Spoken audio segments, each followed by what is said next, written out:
Welcome to the Plant Trainers Podcast, where we're helping people improve their quality of life through nutrition and fitness. And now, your hosts, nutrition and wellness coaches, international speakers, Adam and Shoshana Chaim. Hey, I'm Adam Chaim. And I'm Shoshana Chaim, and we are Propelled by Plants. Today we bring to you episode 351, Eat for Life with Dr. Joel Fuhrman. In this episode of the Plant Trainers Podcast, we talk with Dr. Joel Fuhrman, who is a wealth of knowledge, and he's helping fight the war on obesity, junk food diets, and unnecessary illness. He's teaching people to eat to live, and we enjoy discussing food addictions, the problems with junk food, and how to overcome bad eating habits. You'll find it interesting to hear what he says is the most important meal of the day and how to stack your calories, and of course, what G-bombs are. Stay tuned to the end where we discuss what arena he was competitive in. I have lots of puns today. I wonder if everybody got them. Dr. Fuhrman is a board-certified family physician, 6-time New York Times best-selling author, and internationally recognized expert on nutrition and natural healing, who specializes in preventing and reversing disease through nutritional methods. He's the president of the Nutritional Research Foundation and on the faculty of Northern Arizona University Health Sciences Division. Dr. Fuhrman coined the term Nutritarian to describe a nutrient-dense eating style designed to prevent cancer, slow aging, and extend lifespan. You may also have seen him on PBS public television in your area. Dr. Fuhrman has a wellness center in New Jersey and operates his Eat to Live retreat in San Diego, where overweight people from all over the world come to stay for 4 to 12 weeks to conquer food addiction and recover their health. Such a great episode today. Hope you enjoy it. Share it out with all those that you love. If you have preschool children or school-age children at home like we do right now, you're probably struggling to find the balance between child-led play and school kind of structure. And our kids are not responding very well to really school structure at home right now. So we need to engage them in different ways to have them learn, to have them interact, to have them build skills without them really feeling like they're at school or we're trying to do something unnatural. So our Yummy Foods activity book has come in handy for us and a lot of other people out there. So you can go ahead and click the link in the show notes, click the shop on planttrainers.com, or just go to amazon.com or amazon.ca and you could order it right then and there. It'll be at your house in just a couple of days and you will be able to have your children have fun, learn, and even take part in the recipes. And now for a moment of gratitude. I'm grateful that despite what's going on now, we are able to still get out in the fresh air, that we are able to, or that I'm able to go to the grocery store to bring home fresh food for the family. And I'm sending love and warm thoughts and high vibes for everybody who's being affected right now by what's going on in the world, whether it's from a stress, anxiety, mental health point of view, or if they know somebody or are affected with the virus as well. I'm grateful again, and I've said this many times before, for the technology that we're using to be able to communicate with all the people, family, friends, people on social media. Because if you think back to before the computer age and all this technology that we have right now, we would have all been in isolation and not been able to communicate with anybody. So it would have been a lot more difficult for us. And having our phones and social media and FaceTimes and Zoom and Skype and all these fun things is really helping us to stay connected. So that's what I'm grateful for today. Dr. Joel Fuhrman, we are honored to have you on the Plant Trainers Podcast today. Great to be here. Excited to talk to you. Good. We would love to know, before we get into big talks, what it is that you're grateful for today. Oh, God, I'm grateful for so many things. Well, I just got notified last night that my latest book just became a New York Times bestseller. But what I'm really grateful for is I've been very lucky to have the opportunities to reach many hundreds of thousands, even millions of people with my message, and to positively affect their life. And in my dream and my idea of going to medical school to become a doctor specializing in nutrition, I never suspected I'd have the opportunity to be able to reach my message with so many millions of so many people. So I'm very, very grateful for the people that have facilitated that, given me that opportunity, given me the possibility of getting on public television in the United States to be able to reach so many people with my message. I'm very grateful for those opportunities that have enabled me to help other people. And I'm also grateful for an apple, a piece of bok choy. In other words, I'm grateful that we have the ability to control our health destiny and not live in fear, and that the magic of real natural foods are so protective that we don't have to have happen to us and live what happens to other Americans, and that is, breast cancer, prostate cancer, strokes, heart attacks, dementia, that we can take control of our lives and not be sick if we don't want to be. And it seems quite so dramatically different from the way the conventional person thinks. But I think people that learn this approach, they start to be connected with nature in a more profound and more grateful sense, that they appreciate the people that grow the food, that made the seeds for the food, that farmed the food, that made the food, that made it, that shipped it to us, that we start to realize that we have a whole network of people to be grateful for that enables us to have an unprecedented opportunity in human history to have great health, to live longer, and not be fearful of disease. And people say, oh, just shoot me right now if I have to eat natural foods, I have to eat healthy like that. I'd rather be dead. I want to eat all the junk food I want. And we are the opposite, because our taste buds have gotten accommodated. We love this food. We love eating healthfully. We feel so emotionally and intellectually protected from this. And it makes us so grateful for what the beauty, the wonder, and what's in natural foods and able to give our body the protection it needs. So we come, I think, I'm hoping to encourage people to be more grateful about natural foods in general and be grateful of the aesthetic structure of the universe and what the universe makes available to us. And I'm saying that this processed food nation, this fake food nation, the junk food nation that's been developed has, caused an explosion in every disease, from autoimmune disease to cancer, where even in the last 20 years, depression in women has gone up 40% in the last 20 years alone. And nobody's talking about the food. So we have to be grateful for that we have this opportunity we can take advantage of to achieve great health. But obviously we want other people to feel the same, to get the knowledge, and to also to have that opportunity as well. So I think that's kind of the way I'm thinking. So the opportunity is definitely there, and there's so much power in food, which we know you talk about a lot. You said a second ago that the sentence was, if they choose to. And I find that a lot of people in our society are having difficulty making choices or deciding that they want to make choices that are important for their health and nutrition specifically, because there's so much confusion out there when it comes to nutrition. And if you can help clarify the nutrition out there for our audience, for your audience, that would be amazing. But people have to want to choose to go that way, right? And you mentioned the processed food, and it's so easy to make that decision. We need to get people to make the right decision and taking better care of their own personal nutrition. Yes, absolutely. And more people than ever before are aware that food has the power to protect our health. And they know that being overweight is not a good idea, and that eating junk food and sweets and animal products and animal fats causes diabetes and heart attacks. I think so many people are aware of that, but they don't know how to break away from their addictive habits and their emotional habits and their recreational habits of using food as a drug. And I think that my 30-year history of my career has been trying to solve that obstacle for people, of making it easier to make that change and make the change doable so they can stick with it.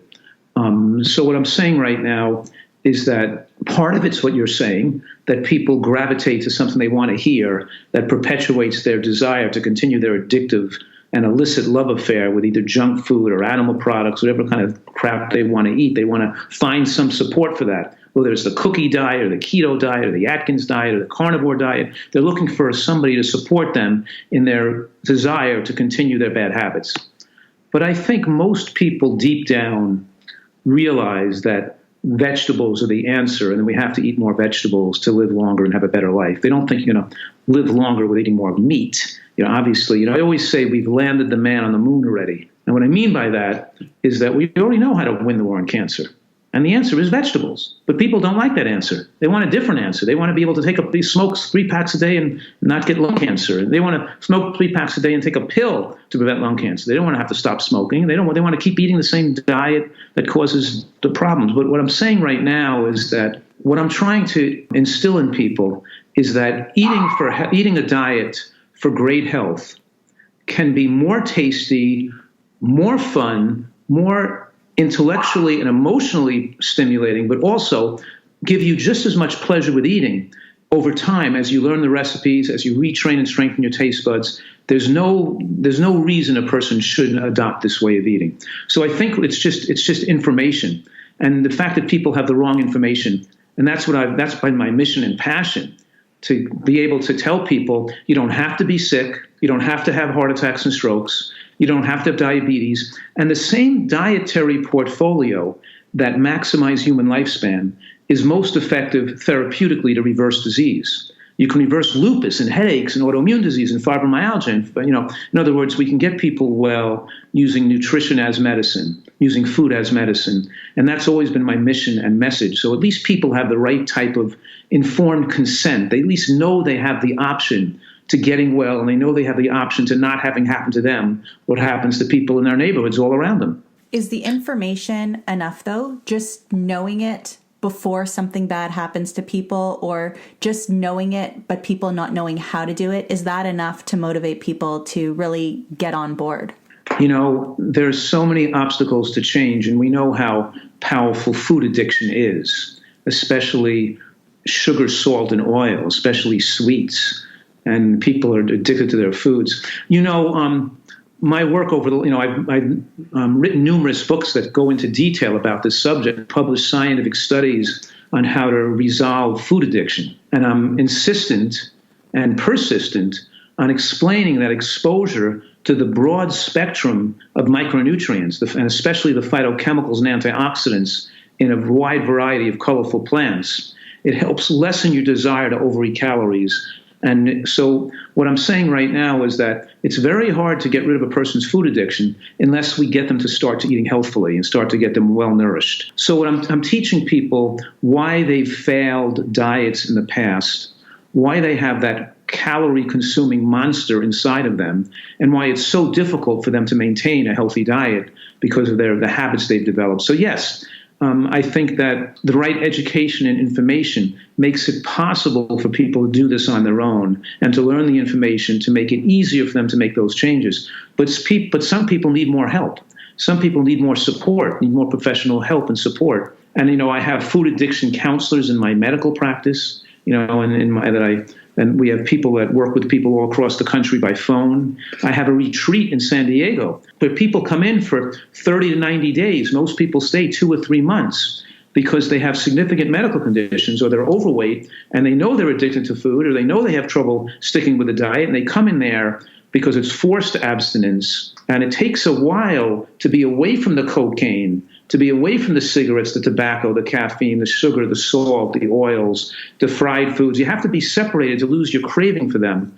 And it's so helpful to prevent recidivism and to teach people how great this can taste, and how once you're in an environment where you're just eating this for a long time, your taste buds get stronger, and you learn to prefer the foods you get used to eating. Now, as I could open up the book and show you that part of what they learn is not just the emotional cause of overeating and the physical cause of food addiction, but it's also that they learn these cooking techniques to make healthy food taste great, and how to cook without sugar and without sweeteners and without oil.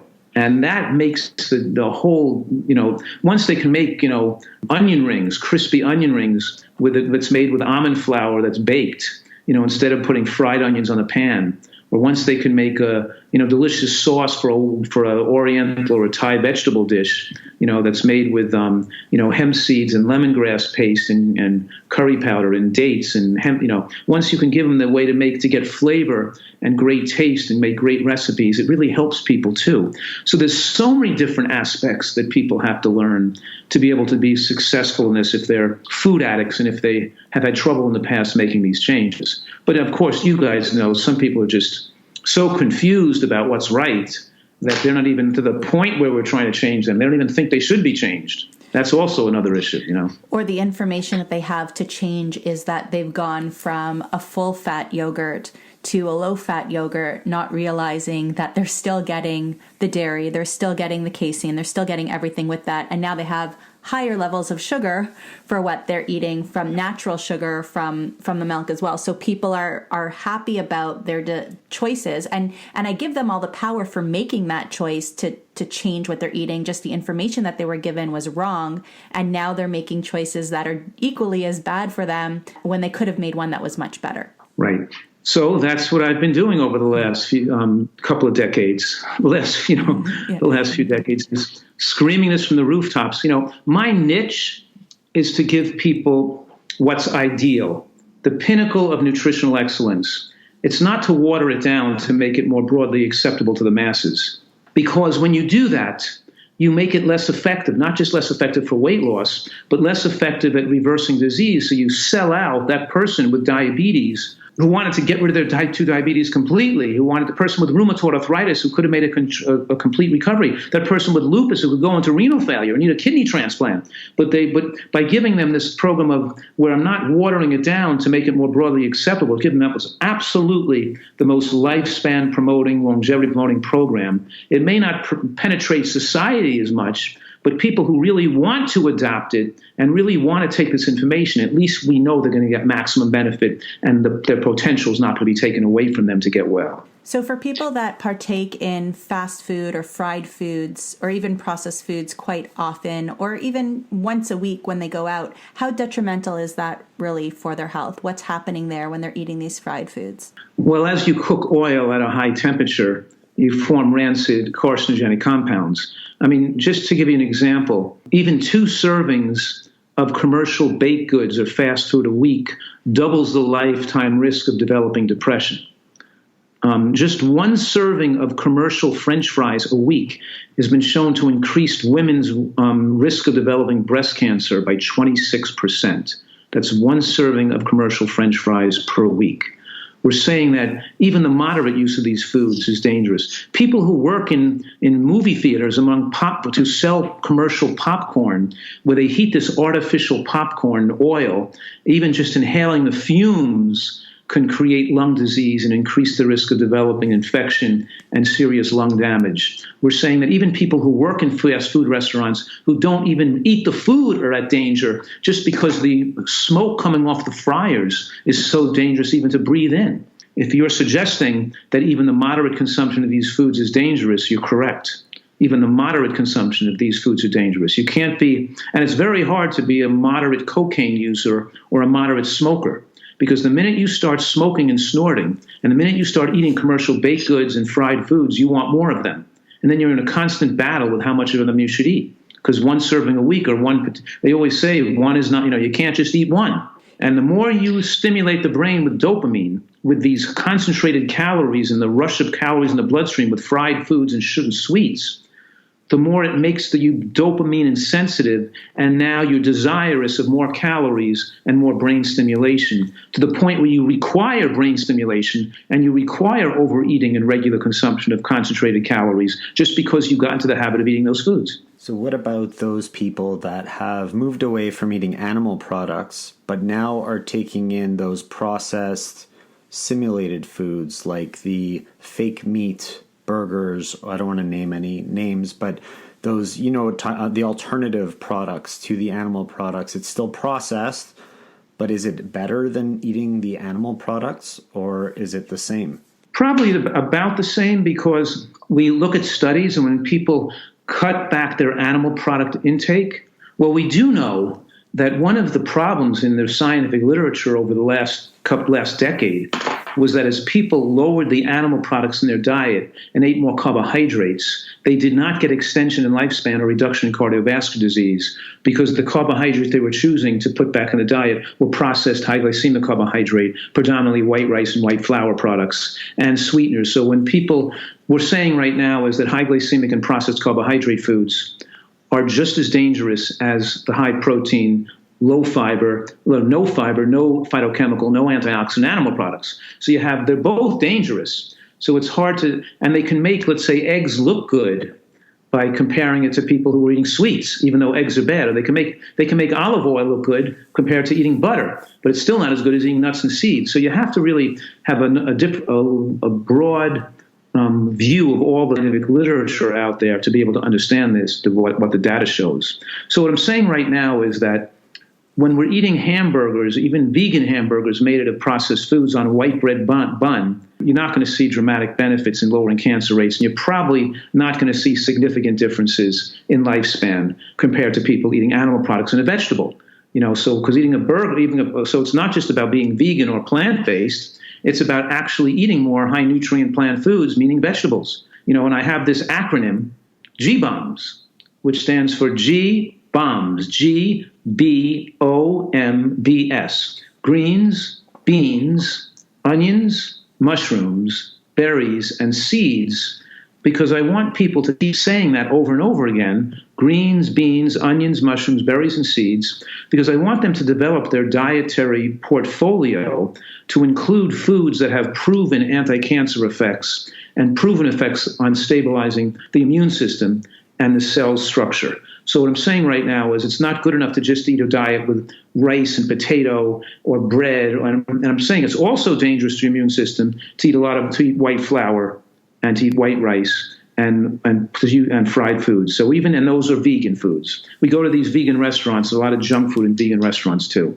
I can't know exactly the difference, but there's not going to be the protection as if you ate real natural plants. And I think that's the key. Are you eating to eliminate animal products from your diet? Are you eating to increase healing within your body, to increase as much as possible or decrease as much as possible your chances of contracting those diseases out there? Because we know that 80% of the diseases that people have are reversible or preventable due to lifestyle and mostly diet. And you mentioned GBOMS, and at the beginning, during your moment of gratitude, you mentioned being able to be on public television and get into the homes of people. And just a week and a half ago from when we're recording this, Adam got a text from his mom, and she's like, I'm watching something on TV with a Dr. Fuhrman. Have you heard of him? He's talking about these GBOM things. Do you know what those are?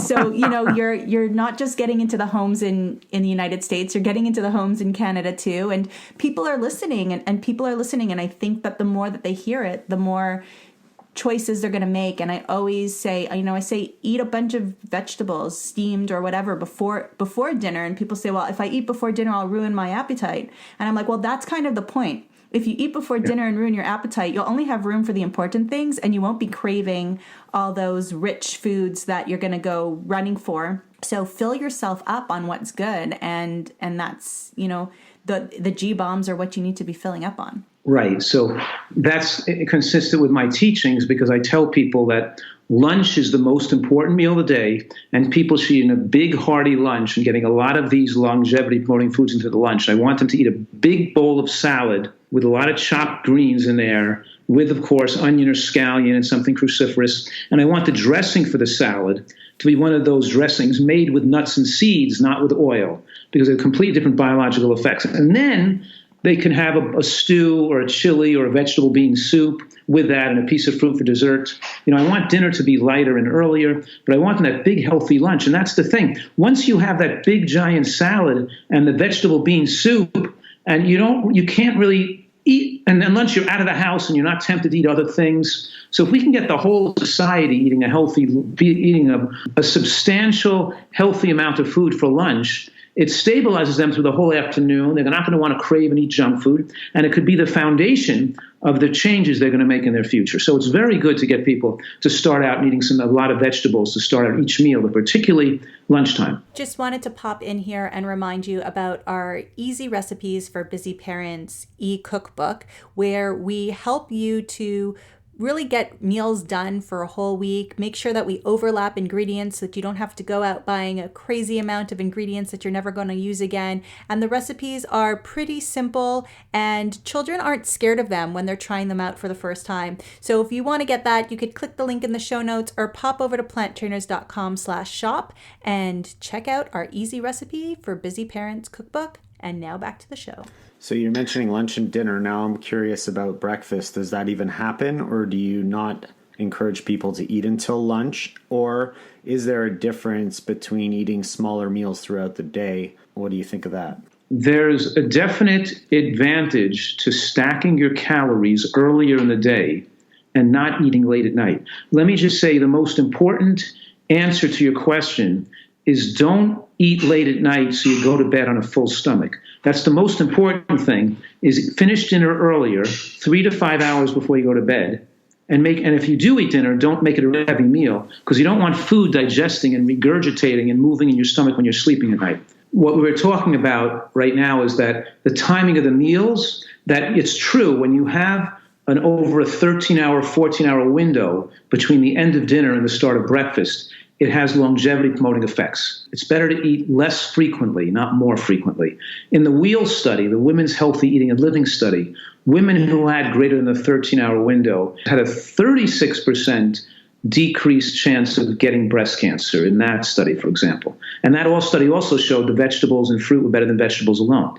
What I'm saying right now is that even though it's better to have that extended window of not eating, it's more beneficial to extend the window by eating an earlier dinner than it is by making a later breakfast. So I prefer people to go to bed on an empty stomach and wake up and be hungrier earlier in the day, so they don't postpone eating till 12 o'clock. Because if they postpone eating till 11 or 12 o'clock, they're going to wind up wanting to eat dinner later, like at 8 o'clock, at 7 or 8 o'clock at night. And it's better to eat earlier in the day. Eat your breakfast between 8 and 10. And if you're having 2 meals a day, eat the next meal between 3 and 5. If you're having 3 meals a day, try not to go later than 6 o'clock with your dinner, so you can have that 3 or 4 hour window before you go to bed at night. That's the most important thing. Lighter and earlier dinner. And if you're working and you can't get home and you're late at night and you can't get an earlier dinner, then eat something light, like a piece of fruit or something. But don't put heavy food into your belly, that are hard to digest and a lot of heavy meals, and especially not animal products and hard to digest substances, and then go to sleep, because that's going to destroy your health. A lot of European countries and Middle Eastern countries will eat their biggest meal of the day, which is lunch. So everybody will come home for lunch and, have a big, heavy meal together. And then dinner, if there is dinner, is usually people grabbing things or lighter potato type or maybe pastry type but I'm thinking in particular, it's more snackish or more lunches kind of foods in the evening, and it's those big, heavy, hot meals during the day. And last night I was giving a health talk, and the first person to raise their hand and ask a question was asking about intermittent fasting and, what do I think of it, and is it something that we should do? And I just think that it's best practice. I think that it's the way that we've been meant to eat. I think if you think way back to people going to bed earlier and eating before dark and waking up early in the morning to make the most of the day, it's just natural how we're supposed to be. But because we are so tempted by all the foods around us, and because our lives have become so hectic and we get home so late, we've fallen into eating late at night, eating when we are already frantic and hungry and just grabbing everything and sitting on the couch and literally having Netflix and Pop-Tarts. Well, a calorie is not a calorie. In other words, a calorie consumed before bedtime is more likely to promote fat on your body than a calorie consumed early in the day during your active part of the day. So you always tell people if you're going to eat late at night, you're going to have to cut your calories back by another 500 a day to make up for that. So people can eat more food and still maintain their favorable weight. If so, eating late at night also makes it harder to lose weight too. So yes, that's a critical point that has to be made. So what other suggestions do you have for people who want to start to eat a little bit better and really heal themselves and get over their food addiction? What is a step that they can take to do that? Well, the first step is that we discussed already is change their lunch and make the salad the main dish. They have to put a big sign in the refrigerator that says the salad is the main dish, and they have to have a very large amount of vegetables at lunch with beans in the soup or on the salad. And mixing the nuts in there or seeds for the dressing to include the fat makes them sustaining their hungers all day after that. So they're not going to be driven to snack in the afternoon. The combination of the beans, the vegetables, and the fats, which facilitate the absorption of the anti-cancer phytochemicals. So again, lunch is the most important meal of the day. I'm sticking with what you said. I agree with, because you're talking about pre-filling, which means you pre-fill with healthy foods, so you're not going to have You eat your volume receptors are stimulated because you're having large portion of vegetables. I want people to eat a large serving of steamed greens or frozen, such as broccoli or artichokes or asparagus or string beans. I want them to also, or make a water wok at night with water chestnuts and snow pea pods and shredded cabbage and mushrooms and onions and broccoli florets or whatever it could be I want them to, use those low-calorie foods that you can eat in large amounts. That's the secret starting point, is to eat larger quantities of these very low-calorie foods that promote weight loss. And we're talking about green vegetables and the low-calorie, or you could say the low-carbohydrate vegetables like cauliflower and eggplant and tomatoes and onions and mushrooms, those are the major things here. And the other thing is flour and oil. We say sugar, salt, and oil, but including white flour and sugar, because flour is the same as sugar. It turns into the body in sugar. So we get the flour out of the person's diet. Doesn't mean they can't eat grains. They can eat quinoa and other, whole intact grains, steel cut oats, but we don't want them to be grinding it into a flour to make it into bread or pasta, unless it's bean pasta, because it's too highly glycemic. And then the biggest scam that's ever been perpetrated on the population is this idea that oil is health food and that coconut oil and olive oil and even flax oil are good for us. And I'm saying right now is that all oil is 120 calories a tablespoon. Every oil is 120 calories.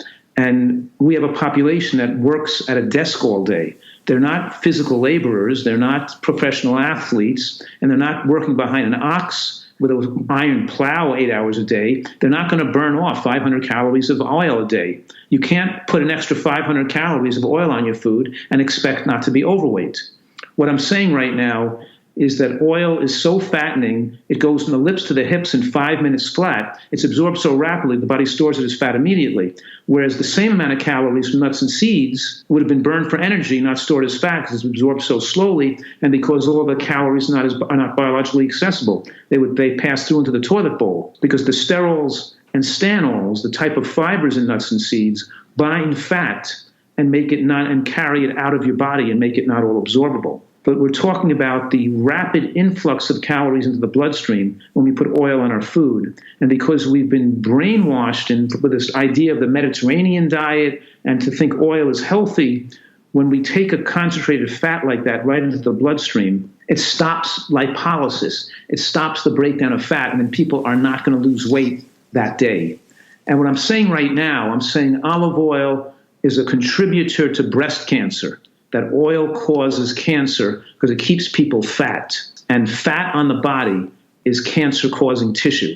Fat on the body produces lipokines and cytokines. It activates aromatase, which is the estrogen production system. So it keeps your estrogens higher. So a person that's overweight could have 10 times the stimulation of estrogen stimulation of the breast tissue compared to somebody that's slim and eating right. The point I'm making right now is that there's no such thing as a healthy overweight person. All overweight people are unhealthy, even if their cholesterol is normal, even if they don't have diabetes or high blood pressure, because fat increases the risk of multiple causes of death. It even increases the risk of infection, because fat cells also make you insulin resistant. And now when you eat something with a carbohydrate, you have a heightened insulin response. So you have more of the growth-promoting hormones that stimulate cancer and also stimulate angiogenesis, which means that it enables tumors to replicate and to gain a blood supply so they can grow and metastasize. So I've just explained in a way that's kind of a little bit too complicated, but to let people know that it's not okay to be overweight.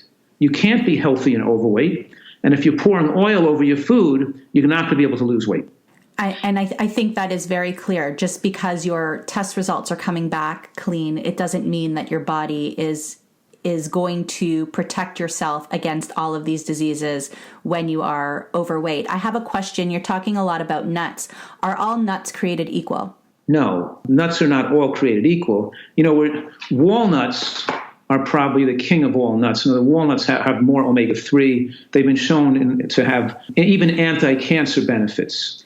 And then there's hemp seeds and flax seeds and chia seeds, which have more omega-3.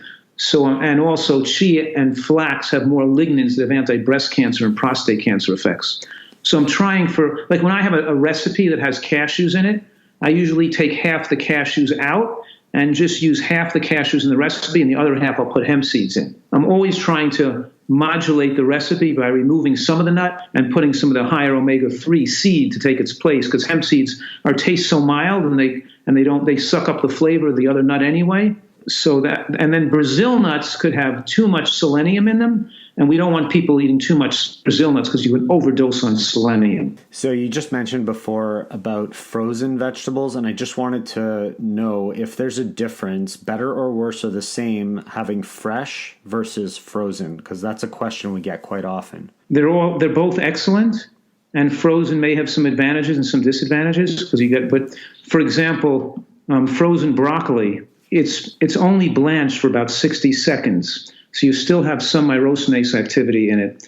And then you're eating it very fresh because it's been frozen close to picking. So compared to, let's say, buying broccoli that's been picked a week ago and sat in the store for 3 days, and then you take it home and you cook it so the water becomes green and you oversteamed it, you're better off just eating it frozen, even if you put it in the microwave to warm it up.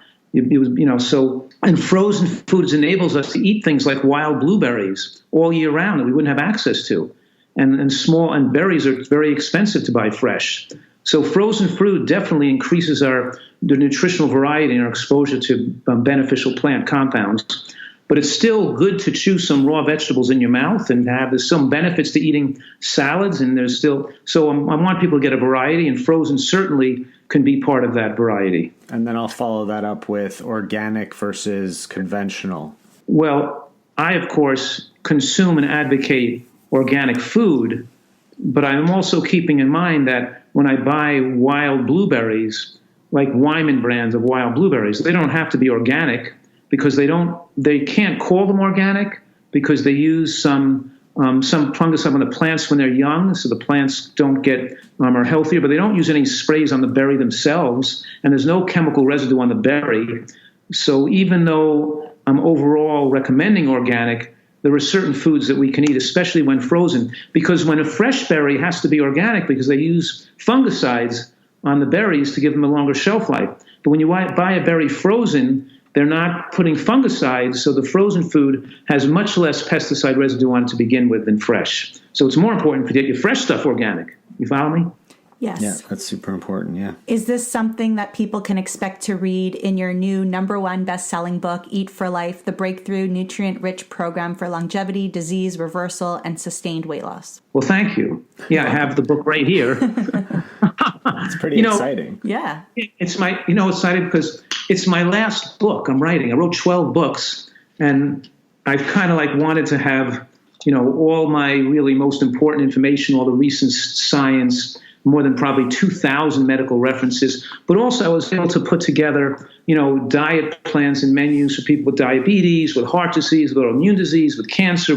I'm trying to put a lot of information that's so critical for people. If they always say to me, with all those books on different subjects, if there's one book I should read or start with, which book should it be? And I didn't want to go back to a book I wrote in 2002. I had to have a book that's very comprehensive that I can write now with these advanced scientific support, and give people more specific advice, and also the excitement of all those people who've reversed their serious illnesses to be able to show the, hundreds of people who have recovered from diseases through this methodology, to show them how much data there is to give people confidence they can use this to get well. So yeah, I'm really excited about it. And last night I'm lying in bed watching television, and I got a text, and it said, your book just made the New York Times bestseller list. I'm going, oh, wow. That's, incredible. Super very exciting. Yeah. We had Anthony Masiello on our podcast in episode 289, and he was talking about your other book, Eat to Live.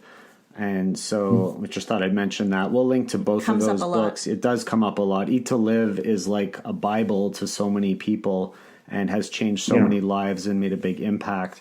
We'll link to both of those books in our show notes at planttrainers.com. And before we... yeah, go ahead. It was my #1 bestseller for so many years, but I feel like they should go to the more updated form. They should go to the newer one, why read something I wrote 10 years ago when you can have the one that's most updated and, the most recent information. Why not have both? Yeah. So Buy all my books. That matter. So to close up, we'll just shift gears for a second and talk about something that people may not know about you, which is that you were once a competitive figure skater. Tell us about that. Right. In the 1970s, I was third in the world in pair figure skating with my younger sister. So I was also on crutches for almost a year with an injury that kept me out of the 1976 Olympics. And I traveled all over the world. And I competed and traveled all over Europe. I've been all over the place. When I was young, when I was like 20, in my late teens and early 20s, I was traveling all over the place ice skating. Very cool. Do you think if you knew then what you know now about nutrition and recovery in the body, that things would have been even better in terms of your competitiveness? No. I was already eating healthy then. And, okay. It's not magic, Right. You can still get hurt if you crush your leg, you know what I mean? Absolutely. There you go. So for our listeners, if they want to connect with you or get in touch with you, find you on social, or where can they reach out? I think just best places to start is my website, drfuhrman.com, drfuhrman.com. And there's information about where to start and programs to reverse disease. And also I have a member center where people can ask me questions if they have they want to communicate with me. They can do it on the internet at a very low fee. So there's member support. They can get recipes and communicating with other people in forums there. And also I have a link for my retreat. If people need to come and see me, want to stay with the retreat, there's a link for that too. They get most of the information there. That's the retreat in San Diego, right? That we talked about earlier. Yeah, exactly. Perfect. So we will link to all of that in the show notes at planttrainers.com. And we want to thank you so much for the work that you're doing. We want to thank you so much for ending up in Adam's mother's living room on her television set and families all across North America. Thank you for what you're doing, for what you're writing, and for spending time with us here today. Thank you. We appreciate it. Thank you so much. Best to you, best of health to you and all your listeners. Thank you all so much for listening to this edition of the Plant Trainers Podcast. We want to make sure that you subscribe on iTunes, Google Play, iHeartRadio, Stitcher, or any other podcasting platform. We really appreciate the feedback we receive from you. Every time we get a 5-star rating or review on iTunes from one of our fans, it really helps other people find us just like you did. Thanks so much to our patrons. To become a patron, visit us at patreon.com/planttrainers. Even supporting us with $1 really makes a difference in the quality of the show. And don't forget to connect with us on Instagram and Twitter. Our handle is @PlantTrainers. Like Plant Trainers on Facebook, join our newsletter, and check out our website at planttrainers.com for awesome recipes, a list of our services, and of course, our latest podcast. We encourage you to email your questions to info@planttrainers.com so that we can help you improve your quality of life through nutrition and fitness. So we hope we've inspired you today. Join us again next time, and have a healthy day. Or is that too corny? It's a little cheesy.